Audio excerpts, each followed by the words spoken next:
ଜଣକୁ କହିଦେଲେ ମୋ ସାମ୍ନାରେ ସବୁ ବୁଝାବୁଝି ସବୁ ତୁମେ କରିବ ସ୍ୱାମୀଙ୍କୁ ରେଡ଼ି ଆପଣ କାହିଁକି ବ୍ୟସ୍ତ ହୁଅନ୍ତୁ ମୁଁ ପରା ଅଛି ଆପଣ କାହିଁକି ବ୍ୟସ୍ତ ହୁଅନ୍ତୁ ମୁଁ ପରା ଆପଣଙ୍କୁ ସବୁ ବୁଝିବି ଟିକେ ଏତିକି ଅସୁବିଧା କିଛି ଦେବନି ମୁଁ ସବୁ ବୁଝିବି ଭାଷଣ ଦେଖନ୍ତୁ ଆଜି ଦେଖାନି ସେ ବ୍ୟକ୍ତିର ଦେଖାନି ମାନେ ଭାବନ୍ତୁ ତ ସଂସାରେ ବାକ୍ୟ ବିରା ବହୁଳ ସନ୍ତି କର୍ମ ବିରା ନାସ୍ତି ସଂସାରରେ ବାକ୍ୟ ବିରା ବହୁତ ଭାଷଣ ମାରିଦେବି ଆଜ୍ଞା କିନ୍ତୁ କାମ କରିବି ତୁ ଯଦି ବଧ ତୁ ଯଦି ପାରୁନୁ ତୁ କାହିଁକି କରିବୁ ହଉ ସବୁ କିଛି କୋଉଠି ବଢ଼ିନି ମାନେ କହିବ ମୋ ସାମ୍ନା ତ ହଁ ଆପଣ କାହିଁକି ବ୍ୟସ୍ତ ହୋଇନି ମୁଁ ଥିଲି ଆପଣ କ'ଣ ଚିନ୍ତା ଫୁଟାଣି ଦେବ ମୁଁ ଥିଲି ଆଜି ପର୍ଯ୍ୟନ୍ତ ଆସିକି ମୋତେ ପଦେ ପଦାରେ ମିଳେ କାଲି ଲାଭ ମାନେ ଭାବନ୍ତୁ କର୍ତ୍ତବ୍ୟରୁ ଜଣେ ଯଦି ବିଚ୍ୟୁତ ହେଇଯିବ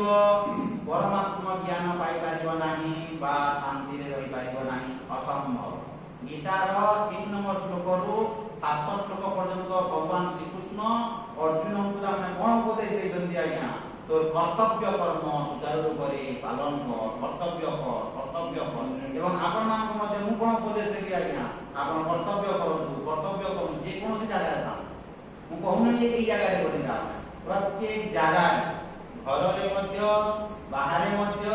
ସବୁ ଜାଗାରେ ମଧ୍ୟ ଆପଣ କର୍ତ୍ତବ୍ୟ କରନ୍ତୁ ଧରନ୍ତୁ ଆପଣ ଅଫିସକୁ ଯିବେ ଅଫିସରେ ନିଜର କର୍ତ୍ତବ୍ୟ ଅଛି କି ଠକିବେ